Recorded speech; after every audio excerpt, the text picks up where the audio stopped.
গত 12ই ফেব্রুয়ারি বাংলাদেশের জাতীয় সংসদ নির্বাচন অনুষ্ঠিত হয়েছে এবং সেই নির্বাচনে বাংলাদেশ জাতীয়তাবাদী দল বিএনপি সহ তার যুগপথের যে সঙ্গীরা তারা মিলে একটি সরকার গঠন করেছেন।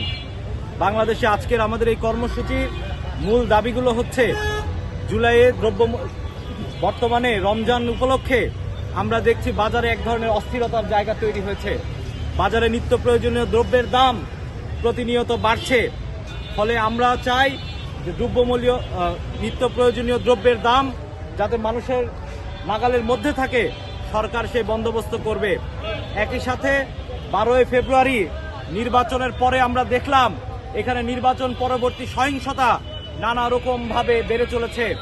নানা জায়গায় আমরা দেখেছি নির্বাচনের পরে যে সকল অঞ্চলে যে সকল রাজনৈতিক দল জিতেছেন তারা তাদের বিরোধীদের উপর হামলা করছেন। এই জায়গাতে সরকারি দল বিরোধী দল বলে কিছু নাই। যেখানে সরকারি দলের এমপি জিতেছেন সেখানে তিনি বিরোধী দলের নেতাকর্মীদের উপর হামলা চালাচ্ছেন। যেখানে বিরোধী দলের নেতাকর্মীরা এমপি হয়েছেন সেখানে আমরা দেখছি যে তার বিরোধী যারা ছিলেন তাদের উপর হামলা মামলা হচ্ছে। আমরা বর্তমান সরকারের কাছে দাবি জানাই, অবিলম্বে আপনারা এই সকল নির্বাচন পরবর্তী সহিংসতা বন্ধের কার্যকর উদ্যোগ নেবেন। একই সাথে এই সকল হামলা মামলার সাথে যারা জড়িত তাদের বিরুদ্ধে সাংগঠনিক এবং আইনগত ব্যবস্থা নেবেন। বন্ধুরা, আরেকটা বিষয় বাংলাদেশে গত 9 তারিখে অত্যন্ত গুরুত্বপূর্ণভাবে ঘটেছে।